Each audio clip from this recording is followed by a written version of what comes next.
Hey viewers, welcome back to my channel Stree World. मेरा नाम beauty है। करंटली मैं केवीएस एग्ज़ाम की तैयारी कर रही हूँ और मैं अपनी प्रिपरेशन जर्नी यूट्यूब पर शेयर करती हूँ।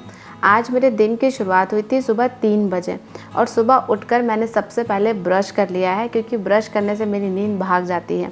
जनरली मैं हर दिन 4 बजे सुबह सोकर उठती हूँ, लेकिन आज मैं थोड़ा पहले ही उठ गई हूँ क्योंकि आज मुझे अपना टारगेट जल्दी कंप्लीट करना था। अभी यहाँ मैं अपने लिए गर्म पानी कर रही हूँ, क्योंकि सुबह उठने के बाद मेरी आदत है 1 गिलास गर्म पानी पीने की। तो चलिए अब इसके बाद मैं अपनी पढ़ाई शुरू करूँगी। मैं अपने स्टडी का फर्स्ट स्लॉट स्टार्ट करने जा रही हूँ और सबसे पहले मैंने सीडीपी ली है और सबसे पहले आज मैं पढ़ने वाली हूँ सीडीपी में मेरा आज का टारगेट था कि मुझे यूनिट 1 और यूनिट 2 का कुछ पोर्शन कंप्लीट करना है। तो देखते हैं कि दिन ख़त्म होने तक मैं इस टारगेट को अचीव कर पाती हूँ या नहीं। अब मैं आपको यहाँ पर रियल टाइम सर्च करके दिखाना चाहूँगी कि एग्जैक्टली अभी कितना टाइम हो रहा है। तो देखिए, हमारा गूगल भी कह रहा है कि सुबह के 3:21 हुए हैं और अब मैं अपना टाइमर ऑन कर दूँगी। अब आप सबको ना यहाँ पर कन्फ्यूजन होगी कि मैं रात को कितने बजे सोई थी। तो देखिए, मैं जनरली 10 साढ़े 10 तक सो जाती हूँ, उससे ज़्यादा देर मैं कभी नहीं करती। लेकिन कल रात में मेरी नींद थोड़ी डिस्टर्ब हुई थी, क्योंकि मेरे जो घर के आसपास के बच्चे हैं वो सरस्वती पूजा मना रहे थे। इस वजह से वो रात में गाना बजा रहे थे और डांस कर रहे थे, तो बहुत ज़्यादा आवाज़ आ रही थी। तो मुझे बहुत गुस्सा भी आ रहा था, लेकिन फिर लग रहा था कि छोड़ो, एक दिन की बात है, एक दिन के बाद फिर उनका भी मस्ती करना ख़त्म हो जाएगा। लेकिन मेरे अंदर एक डिटर्मिनेशन भी था कि चाहे मैं 11 या साढ़े 11 बजे तक ही क्यों ना सोऊं, सुबह मुझे कल 3 बजे उठना ही है। तो बस उसी डिटर्मिनेशन के साथ मैं सोई थी और सुबह फाइनली मैं 3 बजे उठ भी गई। यहाँ पर मैं यूनिट 2 के कुछ टॉपिक्स पढ़ रही थी, क्योंकि यूनिट 2 का जो टॉपिक है वो बहुत ज़्यादा वास्ट है। तो मैंने सोचा है कि मैं इसे थोड़ा थोड़ा करके हर दिन पढ़ूँगी और धीरे धीरे करके कंप्लीट करूँगी। 2 hours later. मेरी बहन ने सुबह उठकर मेरी रिकॉर्डिंग कर दी थी, उसके बाद वो सोने चली गई थी और फाइनली अब सुबह के 6:30 बज गए हैं। तो वो सोकर उठ गई है और चाय बनाने चली गई है और मैं यहाँ पर पढ़ाई में लगी हूँ।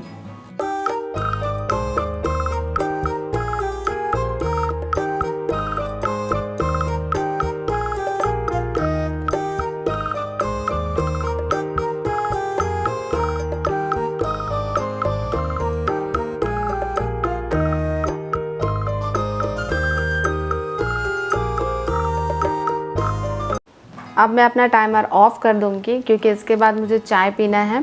तो चलिए अब मैं आपसे चाय पीने के बाद मिलती हूँ।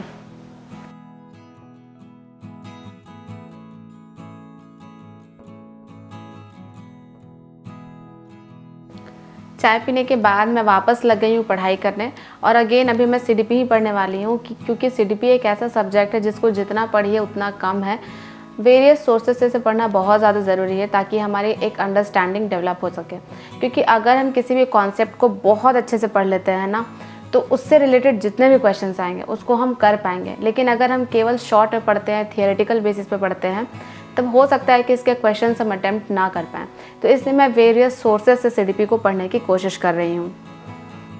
चाय पीने के बाद मैं तुरंत पढ़ने बैठ गई। देखिए, अभी ज़्यादा फोकस जो है ना वो आराम करने पे और रिलैक्स करने पे नहीं देना है, क्योंकि एक बार जब आपका एग्ज़ाम ख़त्म हो जाएगा 20-25 दिन के बाद, तो फिर आराम करते ही रहना है हमें, क्योंकि उसके बाद DSSB की वैकेंसी में भी अप्रैल तक आए। तो अप्रैल तक में बहुत टाइम है, फिर हम थोड़ा गैप लेकर भी पढ़ाई कर सकते हैं।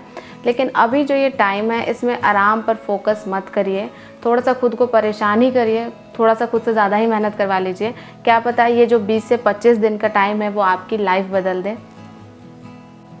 अगर आपको भी सुबह पढ़ाई करने के लिए उठना है, तो लास्ट वीडियो में मैंने इसकी टिप बताई थी कि हम कैसे सुबह उठ सकते हैं।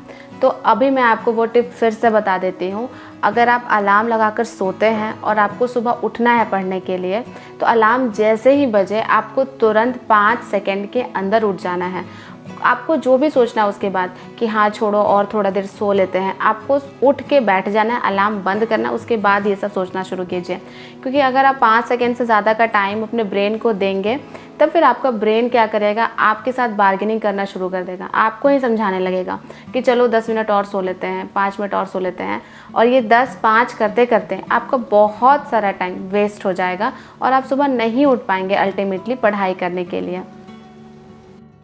तो बस मॉर्निंग स्लॉट की पढ़ाई मैंने पूरी कर ली है। अपने फर्स्ट स्लॉट में मैंने लगभग 4.5 घंटे की पढ़ाई की है और उसके बाद अब टाइम हो गया था फ्रेश होने का और जो भी थोड़ा बहुत काम होता है घर का वो करने का।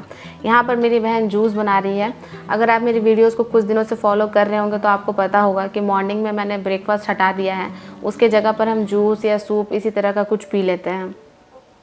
अब मैं नहाकर बिल्कुल फ़्रेश हो गई हूँ, जूस भी पी लिया है और इसके बाद दोबारा से अपनी पढ़ाई शुरू करने जा रही हूँ। ये मेरी पढ़ाई का सेकंड स्लॉट है और इसमें मैं पढ़ने जा रही हूँ ईवीएस। ईवीएस का मैंने एक बहुत सॉलिड नोट्स बनाया है। आपने देखा होगा कि पहले मैं क्लास 6, 7, 8 और 9th के बुक पढ़ती थी, तो मैंने क्या किया है कि उन बुक्स में जितने भी कॉन्सेप्ट हैं, सारे कॉन्सेप्ट तो पढ़ने की मुझे ज़रूरत है नहीं, केवल कुछ पॉइंट्स ऐसे होते हैं जिनमें मैं कंफ्यूज होती हूँ। तो मैंने क्या किया है कि उन सारे पॉइंट्स को अपने कॉपी में ही नोट डाउन कर लिया है ताकि बार बार मुझे बुक खोलने की ज़रूरत ना पड़े। क्योंकि जब बुक से पढ़ना होता है ना तो मुझे एक हेडेक लगता है कि जैसे क्लास 6 की बुक है तो ये इस पूरे बुक को मुझे कंप्लीट करना है, मेरे दिमाग में ऐसी सोच आने लगती है। तो मैंने क्या किया है कि जिन जिन टॉपिक्स में केवल मुझे कन्फ्यूजन था उन टॉपिक्स को मैंने अपनी कॉपी में नोट डाउन कर लिया है। अब बुक खोलने की जो झंझट है वो ख़त्म हो गई है। अब कॉपी से ही रिविज़न मैंने करना शुरू कर दिया है।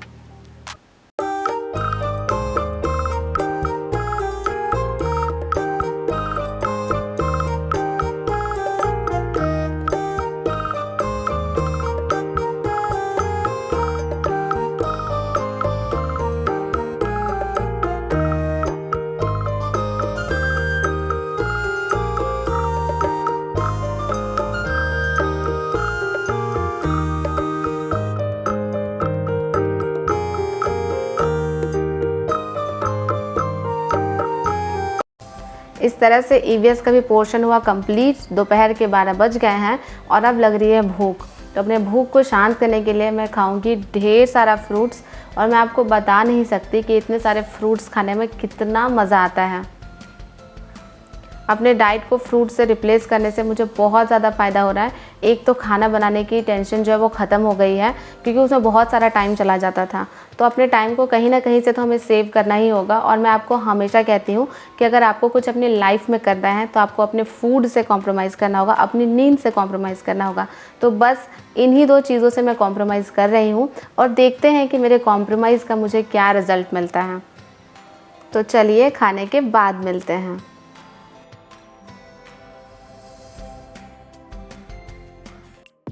तो अब मैं अपनी पढ़ाई का थर्ड स्लॉट शुरू करने जा रही हूँ और अब मैं पढ़ने वाली हूँ इंग्लिश। इंग्लिश के लिए मैं प्लिंथ टू पैरामाउंट बुक को फॉलो कर रही हूँ। प्लिंथ टू पैरामाउंट बुक से मैं इडियम फ्रेजेस और वन वर्ड सब्स्टिट्यूशन बस यही लर्न करने वाली हूँ और कुछ नहीं। और बाकी जो ग्रामर का सेक्शन है, ग्रामर का सेक्शन मैंने रानी मैम से किया है कंप्लीट। यूट्यूब पर उनकी बहुत सारी फ्री लेक्चर्स हैं तो आप भी वहाँ से कर सकते हैं।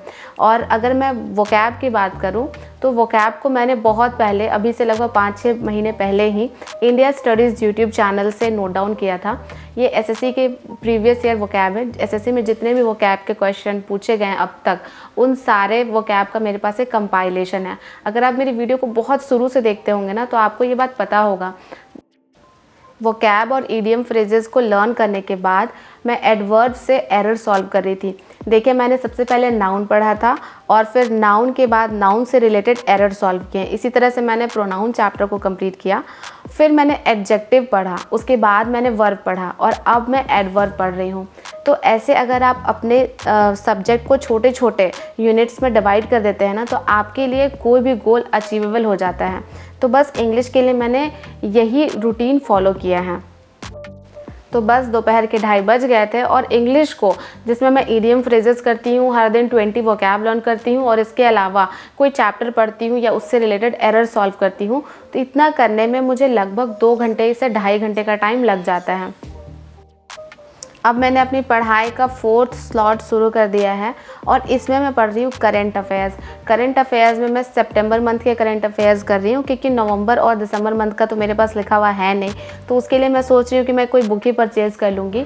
और बाकी जो सितंबर मंथ का मैंने पहले ही लिख लिया था करंट अफेयर्स। अगर आप मेरी वीडियोज़ फॉलो करते होंगे तो आपको ये बात ही पता होगी। मैंने जैसे जैसे सिलेबस फॉलो किया है मैंने अपने हर वीडियो में आपको बताया है। ऐसा नहीं है कि अचानक से मैं करंट अफेयर्स सितंबर का निकाल रही हूँ और कह रही हूँ कि आज मैं इसे लर्न करने वाली हूँ। नहीं, एक एक पॉइंट मैंने अपने प्रिपरेशन का आपको बताया है अपनी वीडियोस में। तो अगर आपको जानना है कि मैं हर सब्जेक्ट को कहाँ से फॉलो करती हूँ तो आप मेरी प्रीवियस वीडियोस देख लीजिए, आपको कहीं ना कहीं आइडिया मिल जाएगा। अभी मैं कंटिन्यूअसली पढ़ाई करती हूँ और आराम बिल्कुल नहीं करती हूँ, क्योंकि मेरा जो टैगलाइन है वो है आराम नाम की कोई चीज़ नहीं होती, और मैं इसे बहुत ऑनेस्टली फॉलो करती हूँ। देखिए, हमारे बड़ों ने भी कहा है कि आराम हराम है, तो अगर वो ये बात कहते हैं तो उसके पीछे कोई ना कोई तो ज़रूर मीनिंग होगी। हमारी प्रॉब्लम ये है कि हमें पता सब कुछ होता है, लेकिन डेप्थ में हम किसी चीज़ को समझना नहीं चाहते। सबको पता है कि अभी पढ़ाई करनी है, लेकिन उसके सीरियसनेस को कोई समझता ही नहीं है। तो बस यही एक कारण होता है, मुझे लगता है कि हम फेल हो जाते हैं। Hanimaadhoo international airport, okay, Hanimaadhoo international airport, Hanimaadhoo international airport, Hanimaadhoo international airport, Hanimaadhoo international India मानव साइन इंटरनेशनल एयरपोर्ट।